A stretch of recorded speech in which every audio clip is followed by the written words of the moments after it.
Is Jimmy G the most hyped quarterback going into this season? Well, it's all warranted. I mean, yes, this is what we get paid to do, right? We get paid to hype up these games, but when you have Jimmy G go undefeated in every game he's played in the NFL, 5-0 as a 49er, it seemed like that season was headed into the trash can. All of a sudden, they got revitalized.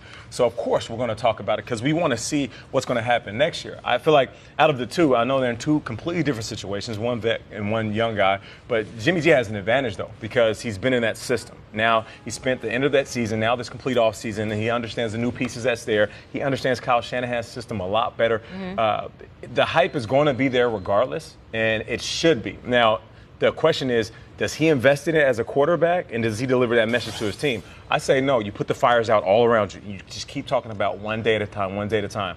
If you haven't even sniffed the playoffs and you start talking about the hype train that I'm on and how we're going to get a Super Bowl, then everybody's going to get distracted because it's unrealistic, Trace. It's tough to tell a fan base, don't be excited. And I think that's the hardest thing to do in June when all 32 teams think that they can do it. With the 49ers, I could say that this is a long-term plan. I don't think they expect themselves right out of the gates to be the Super Bowl champions. And if that does happen, great.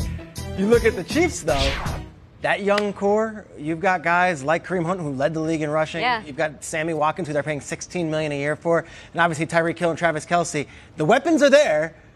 They went to the playoffs last year, and they actively traded away Alex Smith to say, let's make room for this guy. I don't think it's just hype. I think there's real expectations for that team to be better than they were a year ago. They were a playoff team last year. I'm with Route, though. Temper expectations. Blue Ivy, just let them play. Yeah. Let them play, because there's nothing better starting the season with like a Jags team or an Eagles team that people think are not going to be successful, and then they wow us. Well, here's the thing. We know he doesn't have to worry about the money because he got paid. He might have to worry about the hype, but being in NFC West, I know that Jimmy Garoppolo has to worry about one guy.